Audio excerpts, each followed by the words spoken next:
और आपको सुनकर हैरानी होगी कि अंग्रेजों के दस्तावेज बताते हैं कि मुश्किल से 2 या 3 अंग्रेज जिंदा बचे थे, बाकी सब मारे गए 1857 की लड़ाई। अब ये 2-3 अंग्रेज बच गए, ये भागकर लंदन पहुंच गए। लंदन जाकर इन्होंने कहानी सुनाई कि हमारे साथ भारत में ऐसा हुआ है। तब ब्रिटिश पार्लियामेंट का एक स्पेशल सेशन हुआ जिसमें हाउस ऑफ कॉमन्स और हाउस ऑफ लॉर्ड्स के सारे एमपीज एक साथ बैठे, और उसमें सबसे बड़ा चर्चा का मुद्दा यह था कि दोबारा भारत पर कब्जा कैसे किया जाए। सबसे बड़ा मुद्दा, कैसे दोबारा भारत को गुलाम बनाया जाए। उस जमाने में अंग्रेजों की संसद का जो सबसे बड़ा नेता था विलियम विल्बरफोर्स, वो ये स्वीकार कर रहा है ब्रिटिश पार्लियामेंट में कि 10 मई 1857 से भारत में जो विद्रोह शुरू हुआ, उस विद्रोह ने 19 सितंबर 1857 तक अंग्रेजों के संपूर्ण शासन को भारत में खत्म करा दिया। माने 19 सितंबर 1857 तक अंग्रेजों का शासन पूरे भारत से खत्म हो चुका था। एक भी अंग्रेज जिंदा नहीं बचा था और कहीं पर यूनियन जैक नहीं था। सब जगह भारत का झंडा था, सारी रियासतें आजाद थी, सारे जिले आजाद। तब अंग्रेजों की संसद में लगातार बहस हुई और उस बहस में अंग्रेजों ने तय किया कि दोबारा भारत पर कब्जा करना है, दोबारा भारत को गुलाम बनाना है, तो इसके लिए हमें भारत के उन राजाओं से मदद लेनी है जो अंग्रेजों के समर्थक हैं। तो ऐसे राजाओं की लिस्ट बनाओ। विल्बरफोर्स ने पार्लियामेंट के एमपी से कहा कि जो जो भारत के राजा अंग्रेजों की मदद कर सकते हैं उनकी एक सूची बनाओ, फिर उन राजाओं से हम संपर्क करें, फिर उन राजाओं की सेनाएं हमें काम करने के लिए मिले, फिर हमारी सेना और हमारे भारत के राजा जो समर्थक हैं उनकी सेना दोनों मिलकर क्रांतिकारियों के खिलाफ लड़े, और तब जाकर भारत फिर हमारी गुलामी में आए। अब मुझे एक शर्मनाक बात आपसे कहनी है, वो ये कि जब राजाओं की लिस्ट बनना शुरू हुआ तो विल्बरफोर्स से पूछा गया कि तुम बताओ सबसे पहला राजा कौन है जो अंग्रेजों की सबसे ज्यादा मदद करेगा भारत। तो पहला नाम पूरी अंग्रेज संसद ने जो बताया, जीवाजी राव सिंधिया।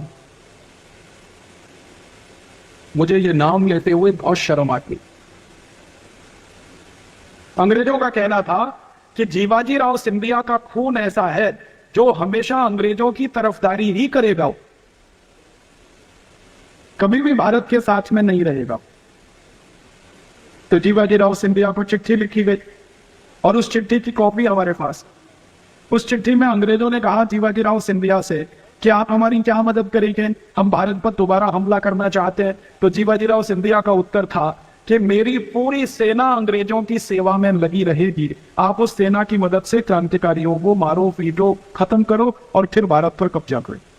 और उस चिट्ठी में उन्होंने कहा कि न सिर्फ सेना बल्कि 1 करोड़ से ज्यादा स्वर्ण मुद्राएं मेरे खजाने की मैं अंग्रेजों को देने के लिए तैयार हूं, आप भारत के क्रांतिकारियों पर फिर हमला करो। इसमें तालीमत वजह शर्म की बात। अब उन जमाने में हुआ क्या था कि जीवाजी राव सिंधिया की 2 सेनाएं थी। एक उनकी पर्सनल सेना थी जिसमें 40,000 सैनिक थे, और एक उनके राज्य की सेना थी जिसमें 1 लाख सैनिक थे।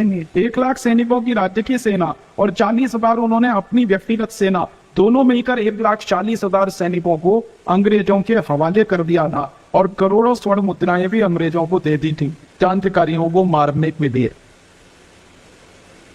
दूसरे जिस राजा ने अंग्रेजों को सबसे ज्यादा मदद की, वो नाम भी लेने में मुझे बहुत शर्म आती है। पटियाला का जो राजघराना है, इस राजघराने में कैप्टन अमरिंदर सिंह अभी बहुत दिन तक पंजाब के मुख्यमंत्री रहे, इन्होंने अंग्रेजों की सबसे ज्यादा मदद की।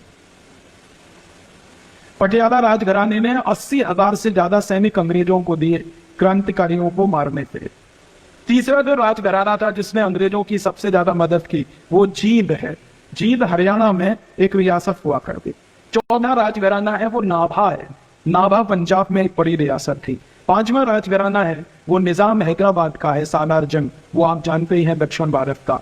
ऐसे 60 से 70 राजघरानों ने अंग्रेजों को हजारों लाखों सैनिक दिए। तब अंग्रेजों ने दोबारा से भारत पर हमला किया,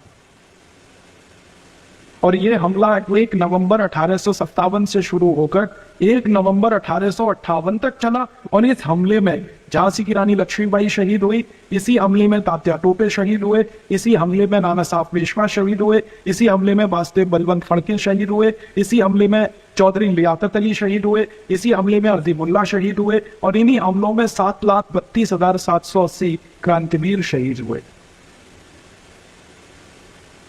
और तब जाकर अंग्रेजों ने दोबारा भारत पर कब्जा किया। और 1 नवंबर 1858 को भारत पर दोबारा से कब्जा होने के बाद ब्रिटेन की महारानी ने एक ऐलान किया कि अब के बाद से भारत में हम जो भी कुछ करेंगे वो सब कानून के आधार पर करेंगे। और उसके बाद से अंग्रेजों ने इस देश में लॉ एंड ऑर्डर की बात करना शुरू किया और उसके बाद सभी कानून बनने शुरू हुए।